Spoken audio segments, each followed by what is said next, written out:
छोटा सा परिचय। कहानी एक पुरानी हवेली के इर्द गिर्द घूमती है जिसमें अजीब घटनाएं घटती हैं। एक युवा लेखक अनिरुद्ध इस हवेली की कहानी लिखने आता है और उसे अजीब अनुभव होते हैं। बूट स्टोरी इन हिंदी। अनिरुद्ध का दिल हमेशा से ही रहस्यमयी कहानियों की ओर खिंचता रहा है।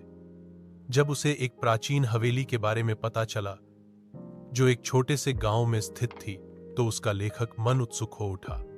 वह जानता था कि यह भूत स्टोरी इन हिंदी का एक आदर्श विषय हो सकता है। हवेली बहुत ही पुरानी थी और स्थानीय लोग कहते थे कि वहां रात के समय अजीब अजीब आवाजें आती हैं। अनिरुद्ध ने तय किया कि वह वहां जाएगा और इस रहस्यमयी जगह के बारे में खुद पता लगाएगा। Boot story in Hindi.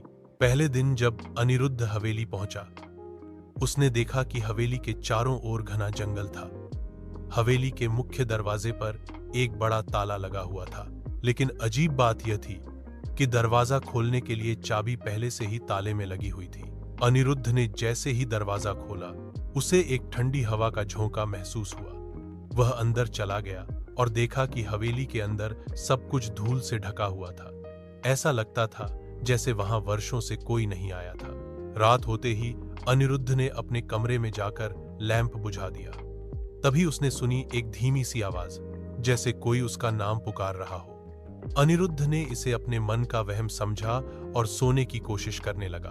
अगली सुबह गांव के एक बुजुर्ग व्यक्ति ने अनिरुद्ध को बताया कि यह हवेली एक समय में एक धनी परिवार की थी, लेकिन एक रात पूरे परिवार का रहस्यमयी तरीके से निधन हो गया।